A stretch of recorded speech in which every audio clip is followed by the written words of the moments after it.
My name is Amber N. Ford. I'm a local artist based in Cleveland, Ohio. Each project usually comes from a personal place, right? So I have my hair series, which started out as a alternative self-portrait project. Another project was me wanting to photograph and focus on Black and brown people and really using the word Black as the starting point. A lot of times when I'm making work, I'm usually working through questions, I'm working through problems. That is the way I can internally and externally figure things out. So at this time where I was grieving someone who I had lost, which was my great-grandmother, Thelma Ross, I wanted to use this opportunity as an outlet to kind of like work through those things.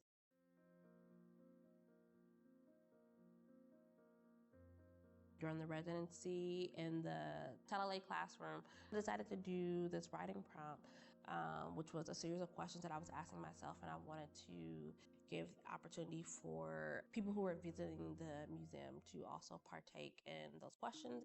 I come from a family, honestly, that does not talk, which is kind of unfortunate. I needed a starting place for me to get the courage to start having certain conversations. And so the writing prompt, I think gave me the courage to then sit down and like talk with my dad and talk with my mom, which ended up being a lot harder than I expected. And a lot of things came out of those conversations that I think I really needed personally. I kind of like already knew that there was going to be some audio component. I didn't want to have personal conversations and things like that. And originally I was going to do that within the other room that I was given during my residency. It felt less authentic and genuine to have such planned conversations in that manner in a space that was unfamiliar to a lot of people that I was having these conversations with. So then I tried to do a lot more things on the fly. Darker moments that came up in conversations that I wasn't necessarily ready for, and I didn't think that were appropriate and needed to be shared within like an art context. It made me realize I wanted to pivot a little bit, and instead, certain conversations that I had with friends, I asked them to have that same conversations with someone else that they were comfortable with. One of my friends had a conversation with her mother, her sister, and her nephew. Specifically within the staircase in the elevator, you'll hear that. And it's about how one loss affected 3 different generations. In the bathrooms, first floor and third floor, you'll hear 3 different couples. A friend of mine who I met through work and her boyfriend.